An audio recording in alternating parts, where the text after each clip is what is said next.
We are picking up on what we've left off from our recent episode, Blessed Are the Meek. It was really an interesting topic, and so we just loosened ourselves and conversed about it. So we hope you enjoyed this one. Here's the episode. Okay na kayo? Kayo ba? Ha? Ikaw, Art? Sige, please. Let's hear from Art. Wow, nakaka-bless talaga. I mean, may gusto ako i-highlight eh. They are oppressed because of their hard-headedness. Matitigas talaga ang ulo. I mean, even us, kahit tayo din naman eh. Nakikita ko dito is sobrang merciful ni Lord.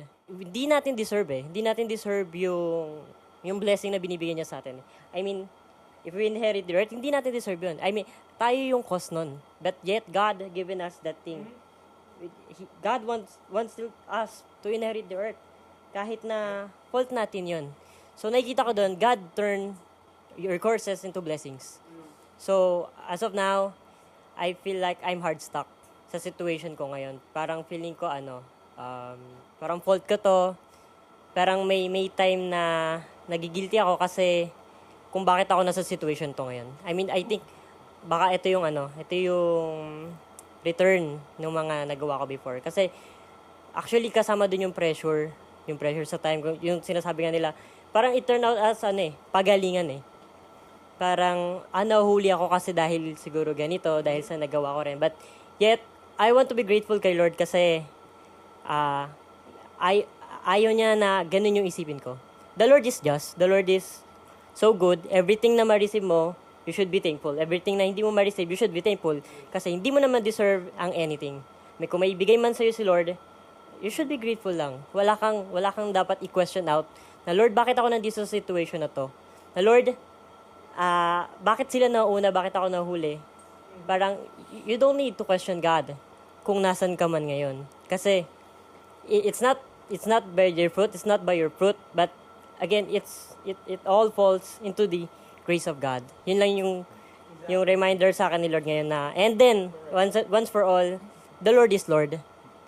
Hindi ka pababayaan ni Lord kung nasan ka man ngayon. And grabe yun. Right now, I feel so so low. Ayun nga, parang nararamdaman ko rin na nahuli ako. But yet, thanks be to God kasi, ayun, nagpapaka-Diyos siya sa buhay ng bawat isa na, alam ko na, it's not my work. Wala yan sa mga gawa ko. And wala akong magagawa. It's all God's. Yan lang. I thought you're doing a mic drop. May sira yung mic. Thank you, Art. Totoo yan, grace. It's the grace of the Lord that makes the difference.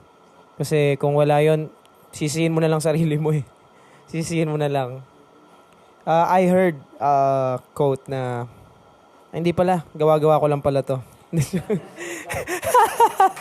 Joke lang. When you committed something, the grace of the Lord will be with you, pero you cannot get away from the consequences. It's a dreadful image to imagine or to watch na pagbabayaran mo talaga and there will be consequences na hindi mo pwedeng ikaw pipili, no? And God is powerful. He can do absolutely anything, but God is just. And sa justice na yon may lesson talaga. And yun naman talaga yung instead na magmukmok tayo, let's look forward with the lesson na gusto nyo ituro. Salamat, Art. Thank you for magnifying it more. The sovereignty of the Lord, the justice of the Lord, and hindi mo siya tatanggapin sa heart mo not until you realize God is supreme, ikaw eto ka lang. Hindi yun magsisink in sa'yo. Aawayin mo pa lahat. Pati si Lord, aawayin mo lang.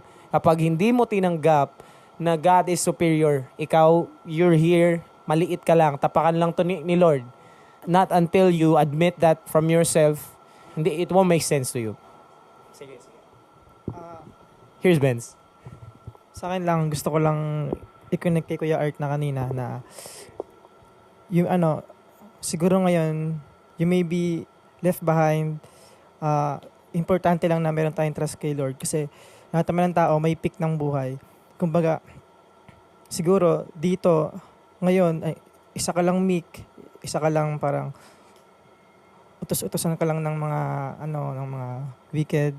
But your time will come na ibibigay din ni Lord yung mga wishes mo sa buhay. If may trust ka naman sa Kanya, it will happen. Yan. Listening to your din bro, parang meron lang din to add lang din sa sinabi mo na yun nga siguro as Christians din, syempre as human as we are, meron tayong mga desires na syempre gusto nating mas maging successful, gusto nating mas magkaroon pa ng more, mas tumaas pa, which is yun yung chase. Actually, we were designed to want more.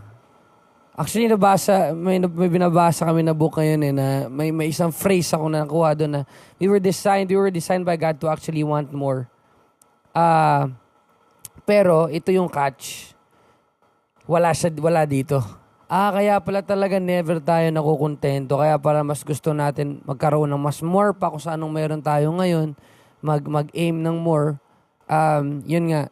Kung aware ka na yung fulfillment mo sa pag-want ng more ay wala talaga dito, yun din mas magkakaroon ka ng humility na, Lord, ikaw lang talaga yung source ko.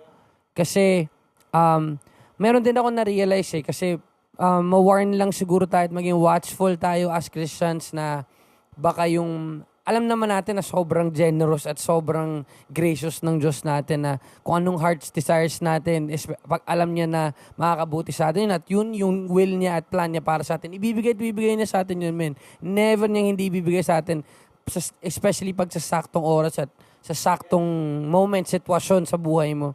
Pero ang point ko dito is parang yung pag-delay ni Lord sa gusto nating makuha, may times na bakit ang tagal ko nang gusto yun, Lord, ba't hindi mo binibigay sa akin, binibigay mo sa iba? Maging watchful tayo na wag natin iyon ikagalit. Kaya Lord, bakit ako nagsiserve naman ako sa iyo, pero ba't hindi mo ako binibigyan ng abundance na ganyan, or never mo binigay sa akin ang desire ng heart ko? Kasi may reason din si Lord kung bakit minsan ayaw niya tayong magkaroon ng pumapunta sa ganong level kasi alam niya kung anong pwedeng mangyari sa atin. Kasi yun nga ngayon Mika, yung trust mo nasa Kanya. Pag Mika kasi, once na mabigyan ka ng abundance, nakakalunod siya. Kaya nga, di ko maalala kung saan ko narinig yun, pero we humans were never made for glory. Kasi hindi talaga kaya ng tao. Hindi talaga siyang kaya ng tao. Magsi-self-destruct talaga. Kung ma-add ko lang din, di pa nga ako sumagad talaga sa peak ng, sige, mayabang na pa yan, sa fame side, umakyat na sa utak ko umano na siya naging dependent na ako sa pwede kong gawin, pwede kong ganito, ganyan. Feeling ko ako may control ng career ko. Umabot sa point na steady na lang yung ko, hindi ako nagva-viral ulit, parang hindi ako kasing lakas ni ganito, ganyan. Doon na pumapasok yung competition. At the same time, nagiging ungrateful din ako na meron pala talaga ikaw binigay na sa akin, pero dahil nagwa-want ako ng more, hindi ko tuloy na-appreciate. Ngayon, yung humility na yun na binigay niya sa akin, is na-appreciate ko kasi mas nakita ko kung ano talaga yung nagmamatter the most At yung pinaka-best thing na nakuha ko sa pagbigay niya ulit sa akin ng humility is yung surrender, man. Yun talaga. Kasi pwede tayong mag-want ng more, or pwede tayong busugin ng mga desires natin sa mundo and desires natin for success. Which I'm not saying is a bad thing as long as basta kung kay Lord is laging aligned, pero kung yung own desires natin for success, for bigger things, busugin tayo nun, pero yung spiritual natin, gutom, wala, man. Thank you. Di talaga bibigay ni Lord kung gusto mo lang, kung kailangan mo yon. Parang yun talaga, yun siya no? If the Lord saw the need, pag coming from the place of the Lord, yung understanding na you really need it, paano natin makukuha yun Understanding ni Lord yun, di ba? Kaya siguro may gusto tayo na, or may sinasabi tayong kailangan natin, pero hindi talaga. It's because hindi natin magets pa rin talaga. Kaya yun, wala. You have to be meek. Yun talaga siya. You have to be meek. Sige, kayo po. Ayun si Owen. Finally. Let's go, Owen. Kunin ko lang po tong opportunity na to na to thank you, kuya, sa inyo lahat. Kasi ito, matagal ko na tong sa sarili ko. Alam ko sa sarili ko na marami pa rin akong pagkukulang pagdating sa pagsaserve kay Lord. And then ito, God given me the opportunity to be an instrument, to be a voice, ma-share po yung word of God to others. Ang gusto ko lang i-point out dito is yung word na be patient or yung wait. Yun nga sabi sa verse kanina, Psalm 37 verse 7. In other words po dito sa bilingual language dito sa Bible. Rest in the Lord and wait patiently for Him. Meron pang isang word, for evildoers shall be cut off, but those what wait upon the Lord, they shall inherit the earth. So sa akin, to put it into a man's perspective, kasi sometimes na nag-ask tayo kay Lord, nagpe-pray tayo na, Lord, I want this, sana po makakamit ko itong mga ganitong bagay. Meron lang dalawang binibigay sa atin si Lord na answer. Pag sinabi niyang no, ibig sabihin, mapapalayo ka kay Lord o sa kalooban ni Lord. Kaya ang sagot ni Lord sa'yo, no, no anak, hindi ito yung plano ko para sa'yo. It can be your plan for yourself, yes, na tingin mo makakabuti sa'yo yon, pero si Lord may bigger plans. Kaya sinabi niyang, no anak, hindi yan para sa'yo. Meron pa siyang isang answer. Nasa sa'yo na yun or interpretation mo na yun, sasabihin niya. Wait, yun nga po, pinopoint out ko po dito yung wait or be patient. Kasi it can be na makuha mo na yan ngayon and makalimutan mo ako. Pwede pong ganun eh. Pwede pong ganun siya eh. Or you can be patient na kapag binigay ko in God's perfect time to, ibig sabihin para sa'yo talaga.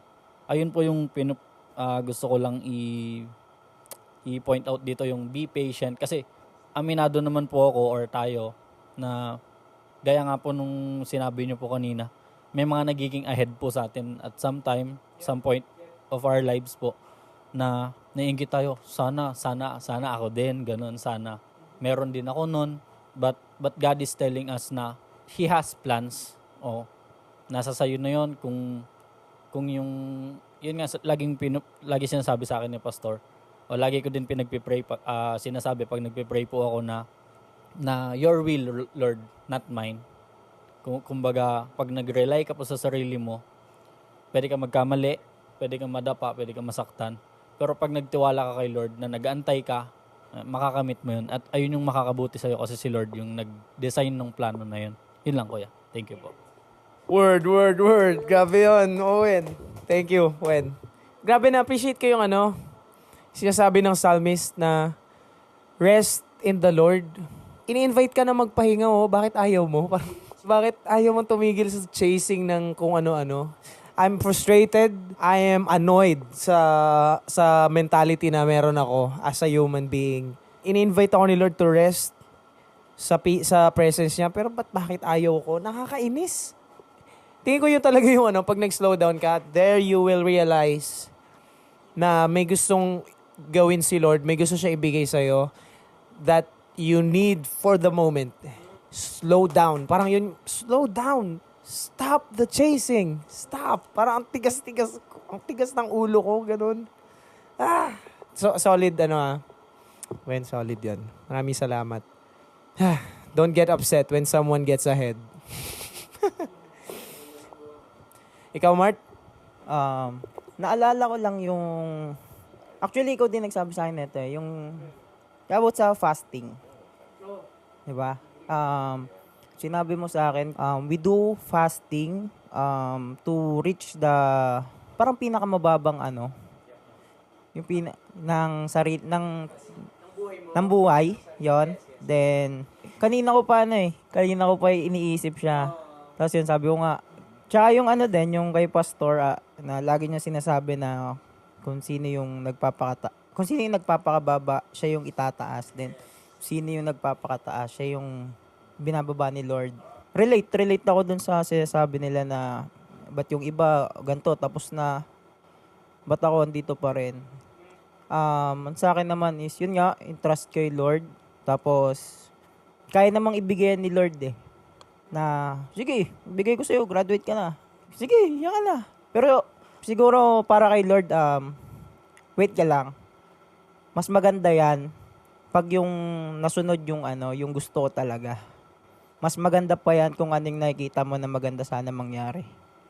Kung matuloy ngayon, maganda yan. Pero kung magtiwala ka sa akin, kung ba mas maganda pa yan kung ano yung in-expect mo, yun lang.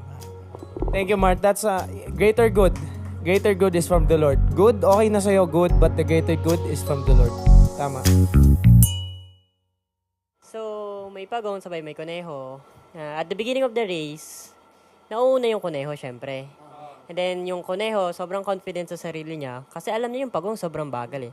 But the turtle is continuously and consistently walking to reach the goal. But yung kuneho, dahil sa confidence niya na, baka bukas pa to or baka sa makalawa pa to, natulog siya, nag-rest siya.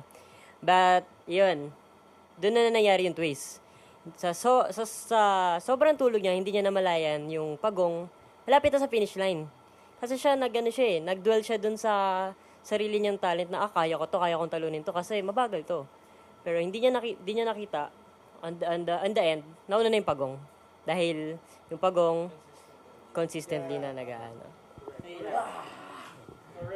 Hindi ko alam bakit ko siya naalala bigla eh. Yun na mismo yung story. Tapos, ayun, naisip ko lang ngayon, kahit hindi na natin gawin na si Turtle tayo, yung Kuneho, yung ibang taong nauna sa atin. Kahit sabihin na lang natin, tayo si Turtle, tayo si Kuneho eh. Kasi may possibility kasi na piliin natin dapat maging si Turtle.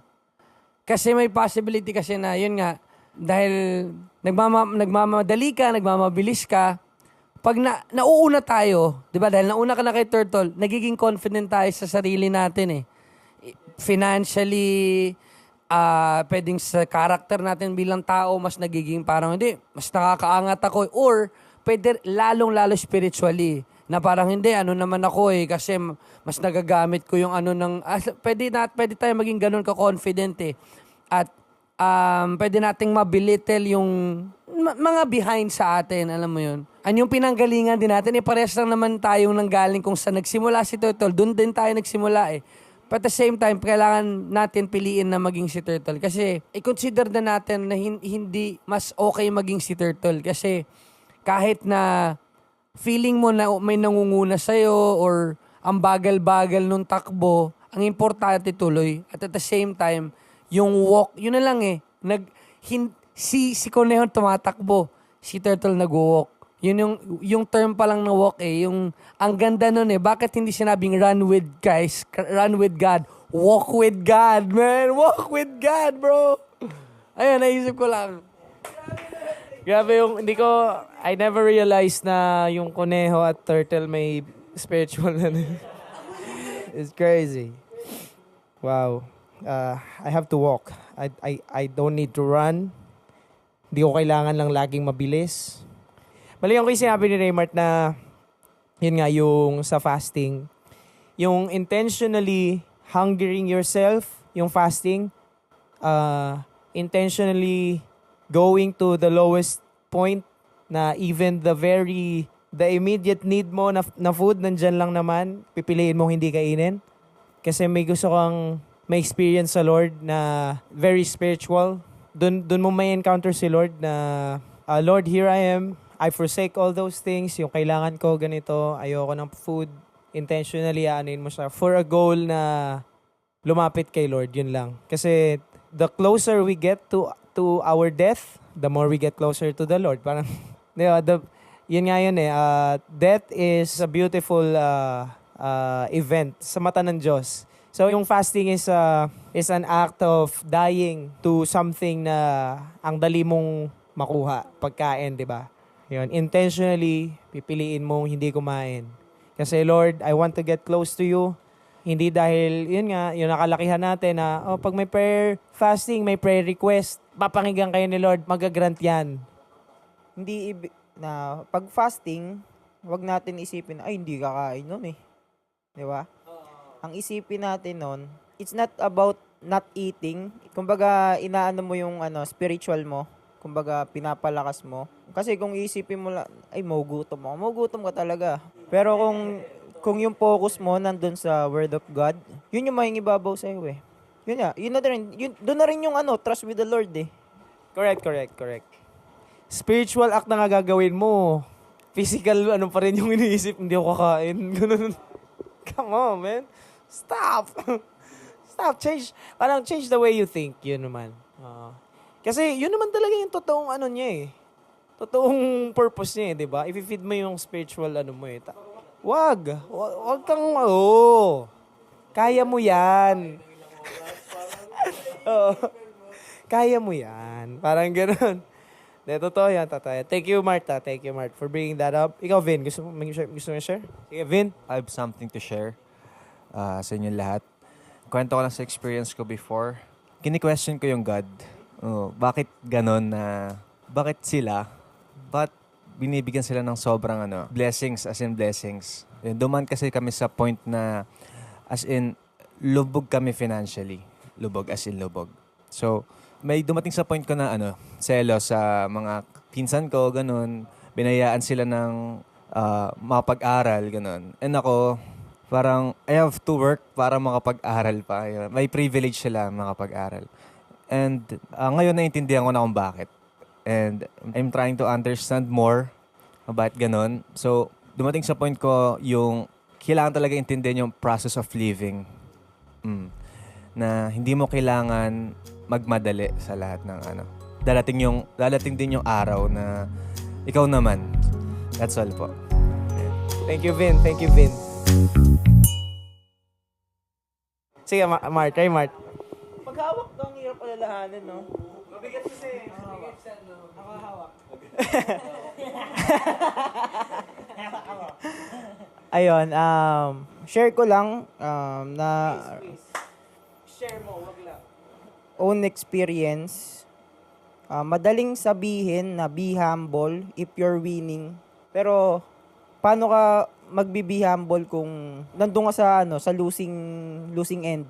Kasi puro tayo, be humble lang, be humble. Pero kasi nandun ka sa winning part eh. 'Di ba? O sige, palit tayo, dito ka sa akin. Sabihin mo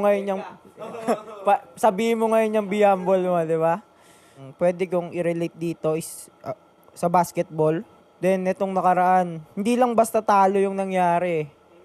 Mabigat sa talo. Yun yung parang pinakita sa akin ni Lord na puro ka be humble Kasi nandito ka sa winning part eh. Sige nga, dadaling kita sa losing part. Paano mo papakita yung be humble mo? Ilang beses sa akin pinakita yun itong nakaraan. Yun lang, siguro, doon ko siya mas may ko-connect yung about yung sa basketball part na wag natin pairalin yung bitterness, being arrogant. Wag natin i-figure out kung paano tayo magiging humble dun sa winning part natin. I-figure out natin kung paano tayo magiging humble kahit nandun tayo sa lowest part ng buhay natin. Yan lang. There it is. Okay, napigarin. Possible. Kailangan din natin maging careful kasi possible tayong maging nasa losing part at hindi tayo humble. Kasi yun nga, yung heart natin is parang, yung ganun nga, kaya ko alam mo yun. So, alam mo yun, kasi dun, ibang context ito, pero diyan papasok yung bitterness Diyan papasok yung Pero ganda na yun na mismo yun na yung sinabi ni Mark. Hindi ko rin maintindihan bakit talo ka na nga, ka pa, 'di ba? Parang yun di ba? Yeah. Oo nga eh. Man, it's deceiving. And ayun, blessed be His name kasi flesh and blood did not reveal this to us but the Holy Spirit. Huwag nating ihinto yung meekness. Kasi we are from poverty. We were all encountered by the Lord from the mud of poorness and the Spirit. Isa tayong pinanggalingan. So, ayun.